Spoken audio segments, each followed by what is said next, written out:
This is Jeff Anklam with Waterstone Mortgage with your Waterstone update for December 18th, 2009. Today we're going to discuss some homebuyer tax credit details, the Form 5405 and the current homeowner qualifications. Also, economic forecast and interest rate forecasts for 2010. I've been asked the question as to whether a current homeowner needs to actually sell their home in order to qualify for the $6,500 tax credit. And according to the IRS.gov website, they got frequently asked questions there. The question's asked, I'm already a homeowner. If I buy a replacement home after November 6th to use as my principal residence, do I have to sell my home to qualify for the homebuyer tax credit? The answer is, if you meet all the requirements for the credit, the law does not require you to sell or otherwise dispose of your current principal residence to qualify for the credit of up to $6,500 when you buy a replacement home to use as your principal residence.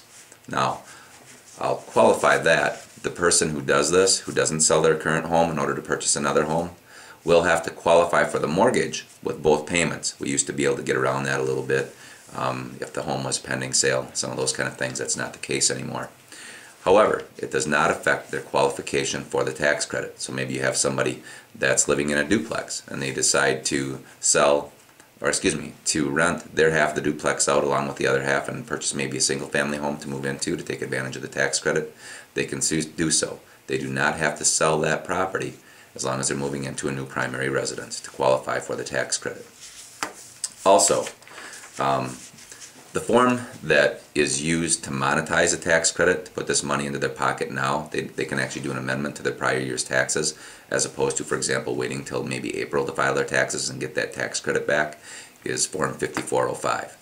And that form is under revision, as typical. The government's a little bit behind. That form is not available yet. They expect it to be available in January to actually send in and then get that tax credit money now, as opposed to waiting till maybe April when they do their taxes. So Form 5405 is under revision, should be available in January. In terms of the economy, a couple of things. Surging fourth quarter won't cause the Federal Reserve to shift gears. Look for the central bank to hold short-term interest rates near zero as we go forward. To keep the recovery on track, the Fed will continue to work lesser levers. They've done a couple of things over the last year, a couple big things. For example, they are curtailing pumping credit into the financial markets like they have been doing. Now the market for commercial paper is more or less back to normal. The Fed's no longer buying treasury bonds. It was purchasing them for a while to keep a lid on long-term interest rates. This program came to an end in November.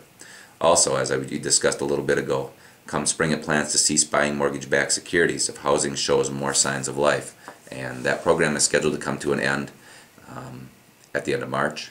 For the last 5 weeks, the Fed's bought an average of $16 billion per week in mortgage-backed securities in an attempt to maintain low mortgage rates. It also takes volatility out of the market as things change. When this program comes to an end, interest rates will increase. Currently running in the low fives, they expect interest rates to go to maybe 5.5%, by the third quarter to 5.7%, and at the end of next year, 5.9%.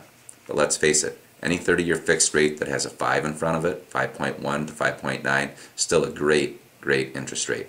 This first quarter and this next year as a whole pretend to be the perfect storm. We have high inventories, low interest rates, low prices, and a homebuyer tax credit. I hope you all had a good 2008. I expect all of you to have a great 2009 as a function of this perfect storm. So we got good things to look forward to. If I don't see you first, Merry Christmas. Have a wonderful holiday. This is Jeff Anklam with Waterstone Mortgage. Questions or concerns on any of this information, don't be afraid to email me at janklam@waterstonemortgage.com or give me a call. 750-5001 is my direct line.